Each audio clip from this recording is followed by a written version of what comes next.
talking something like that? I'd a whole lot rather be. Well, let me get on with the lesson. I can tell you, there's a place or two in this lesson that you can preach a lot. History has reserved a special place for neighbors who understand the need in their neighborhoods. All across time, God has recorded those who understood the opportunity of a lifetime and became powerful neighbors in their generation. Here's your opportunity. You don't have to know how. I don't think the Samaritans started out that morning and say, I think I'll enter into history right now. Let me make sure I got the right color on my donkey. I got to make sure I dress right, hold my hair, everyone in the right place. I'm going to make sure I'm looking sharp because I'm about to step into time now. I'm about to enter into that theater where everybody in the world is going to hear about me. I'm about to become so popular, people are going to preach about me all over the world. So let me get dressed. I got to look good going out here this morning. Oh, and by the way, I wouldn't dare touch that man. Oh, that slime ball down there might mess up my clean clothes. And I'm stepping out onto the stage of life. I don't think so. I think he got up and did the same thing. It's despised by the world. Misunderstood by everybody. On his mission to do what he always did every day. On the road, going again. But on the journey, God said, I'd like to change the world. Are you a candidate? Just notice the one that's going to be laying on the side of the road today. Just notice. And if you'll stop, I'll put you center stage of popularity for the rest of time. I'll mention you in places that nobody can erase or eradicate. I'll put you in a place where it's going to be taught about what you did as a neighbor. And I will call it good. Could you imagine what's going to happen when drug addicts start becoming good Samaritans? Could you imagine what's going to be like when prostitutes become good Samaritans? When you can imagine all those things that seem so evil today, and they all become good. Why? Because one neighbor. What? One neighbor stepped up and changed the whole scenery. Because God wants to work through something in this room tonight to change a generation. Now, how to assess the neighborhood needs while creating value in each neighbor? Need in itself does not ever raise the value of a person needing a neighbor. Let me make this clear.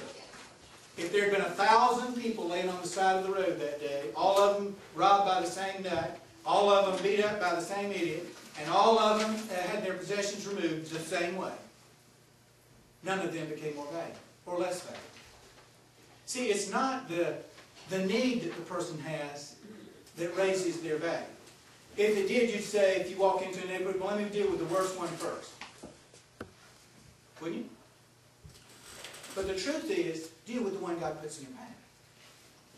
Because they may not have the worst circumstances, but they may be the one most effective in changing the world. And only God knows that. Now, don't make people have to be reduced to your understanding of need. I lost everybody right there. I want to go through this one time carefully for you. Need in itself does not ever raise the value of the person needing a neighbor. You cannot determine the value of the person by the size of their need. Well, he only smokes 2 joints. This one smokes a 10-pack of whatever. This one does crack, that's worse than that one, so I'm helping this one. Or I don't like dealing with crack, so I'm dealing with this one. I'll deal with anything, but I'm not dealing with prostitutes.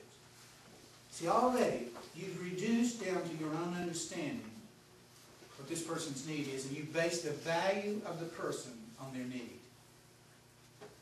And if you ever do that, your value is over. It has no kingdom value. See, you can look at 2 people in the path.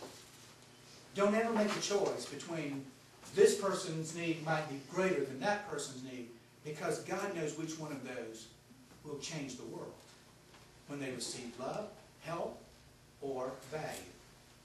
Learn to value those. If you have to value both, value the first one in your path and the second one in your path.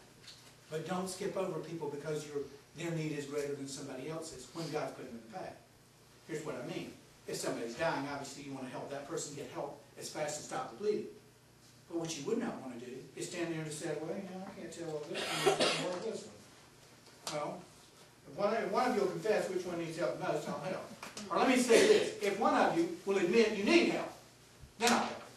Or, better yet, I don't want to help either one of you, but since both of you are here, just plead with me or ask me. You know, I'm not doing anything to you ask me. You think you would ever do that, would you? Go to a mission station sometime. Volunteers do it all the time. Why? Because if you don't have a change my heart, oh Lord experience, doing good doesn't constitute good. Showing up to do good is not going to change a person's life. If we give all the food that we can haul in, and all the clothes, if we give away all of our possessions, and we don't have love, we've accomplished nothing. So I'm asking you today, it's not a case of, let me make a judgment call here on this person's life. But let me make sure that everybody who has a breath in their body has something that is most valuable called a soul. And because they have a soul, their value is so great that whatever their need is, and God puts them in my path, I want to be a neighbor. Well, I could never afford to do that because I don't have that much money, nor do I have that much time. God's in charge of the time committee. You might have less time than you know, especially if you're not willing to use what you have. What about money? I don't have any of that. God does. And the reason you don't have it is He can't trust you with it. And He wants to. You see, you got to figure this thing out. How can a minister the size of this one run on just trusting the Lord? It's foolishness to everybody. Foolishness. Especially if you wanted to go do some good stuff. I suggest you get some good supporters. But what if you just want to do right things? And you want to be available to be a neighbor to those God puts in your path? I'm telling you, the path will stay flooded. But so will the flow of God's blessings. The flow of who He is can be channeled right into your life.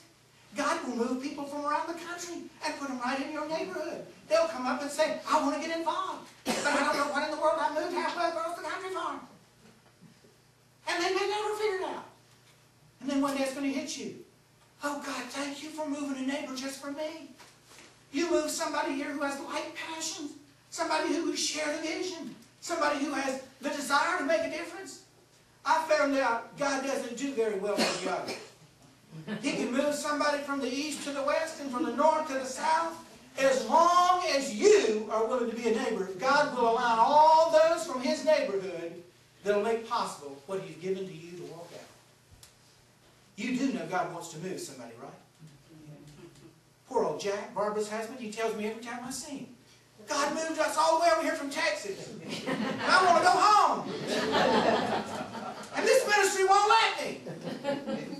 God had to move Roger and Judy from North Carolina. And I don't know how far God had to move you, but hey, move up a little closer. The reason you're here is God's got something He's about to do, and you're the victim.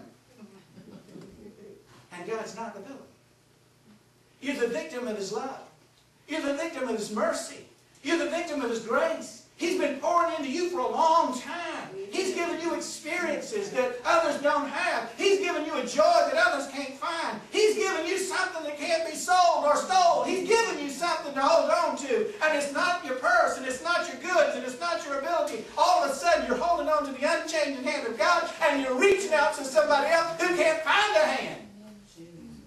Don't you see how you can be a neighbor by just being you? You don't even have to change your hairdo. You don't have to get a different set of clothes. You can just be you, and all of a sudden God will surround you with people who are desperate for a neighbor. But then He will surround you for those that are desperate to be a neighbor. You want to run with people that love God, love people that don't know God. He will surround you with people that love Him.